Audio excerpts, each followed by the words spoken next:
or there was in there was something, the shiny object syndrome, and I have so fallen for this in my life, probably many times, you know, in my profession, in my personal life, jumping around looking for the next best thing that might be able to help me, and it just spreads me thin, and then I don't know which direction to go in. So can you talk about the shiny object syndrome for people that don't know what it is, and give us some examples that that you're seeing with the people you're working with? Yeah, well, I think the name came from the idea of a kid playing with toys will keep on moving from one to the other and go for the next Mm, shiny object. Like, oh, this train looks good. Oh, this doll looks good. Hey, I can build this over here. Oh, look at this. And that's fun for entertainment. That's good for entertainment. And the problem is a lot of us are doing that in our lives and our businesses without realizing it. So I had one client, Bradley Long, came to me, and I had permission. Any names I give, I've got permission to share. He came to me, and he was successful in his business. He was just feeling quite scattered, and he's like, "I'm not focusing on any one thing for any solid duration of time."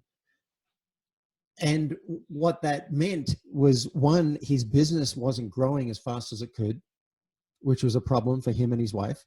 And secondly, he was feeling scattered and frustrated at the end of the day because he got to work on a whole bunch of different things, but he wasn't growing the revenue and he wasn't growing his time mm, off, which again was frustrating for him and his family, his wife and his 4 kids.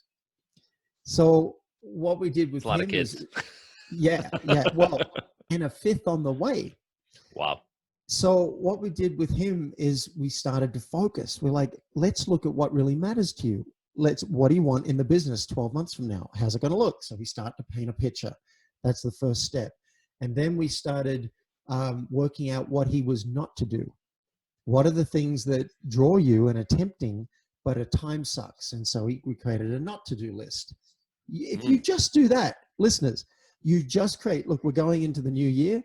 You just create your vision of what the new year looks like, and then have a list of what you're not going to spend your time on. That's going to put you ahead of 95% of the population. I like that, the not to do list. Oh, critical. And so Yeah. what happened to him is he moved his whole family from the UK to Costa Rica. They had their fifth child.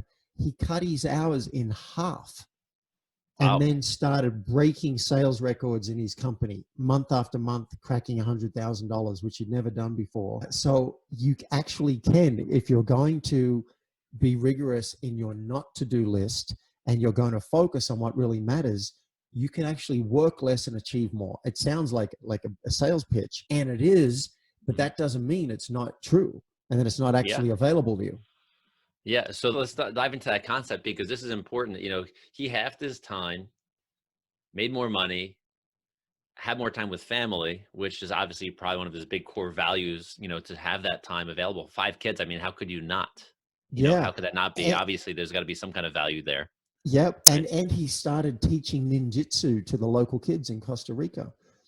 That was something he was now able to do. Yeah. And I don't know what that added to his life, but I'm just imagining it and I'm feeling good and I got goosebumps right now. Yeah. Just the idea of him contributing to the local town